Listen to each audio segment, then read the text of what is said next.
Horror comedies are probably the most popular subgenre of horror, and in many ways are a very face-forward representation of the genre. The two genres complement each other by both requiring tight writing, good timing, and sufficient tongues planted in cheeks in order to be successful.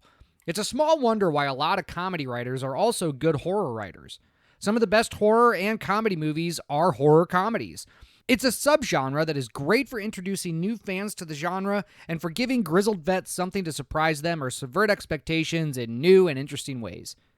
Getaway, written by and starring Nick Frost and directed by Steffen Haars, unfortunately is not that film.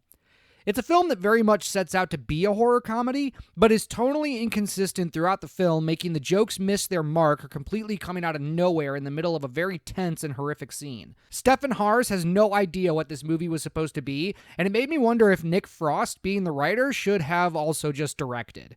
The story is about a family headed on vacation to the Swedish island of Svalta, eager to participate in an annual event known as Karatan. Whatever. The residents of Svalta don't want interlopers around during a culturally resonant event, especially after they learn that Susan's ancestors have a dark connection to the island.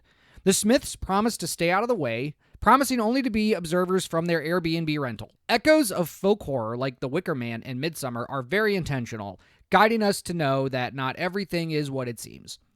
The first hour of Getaway is mostly awkward culture clash moments between the Smith family and the locals, with some creepy behavior from the Svalta residents, especially the Airbnb owner who's secretly watching them while obsessing over the daughter. The humor in this part mostly falls flat, and it feels like Haars and his team just aren't quite sure of what kind of movie they're making. Instead of building real tension, the story just kind of drags along until it finally takes a sharp and pretty predictable turn into full-on horror. The twist itself could have been handled better. It really just feels like a cheap trick that makes the first half of the movie seem like a pointless filler. If they'd revealed it earlier, it might have actually made things a little more intense and let the audience be in on the fun instead of feeling like they got played.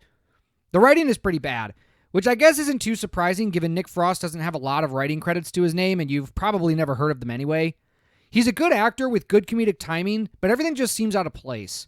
The directing is the worst part of this film. Steffen Haars is a comedic action director, and it's very apparent that he's unfamiliar with the horror genre.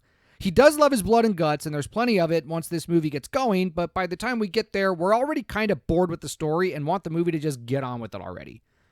The movie isn't as insufferable as Lisa Frankenstein or Abigail, but it suffers from the same issue that a lot of recent horror comedy suffers from. It can't decide what it is. Is it more of a horror or more of a comedy? A decision that should have been made during the drafting process of the film.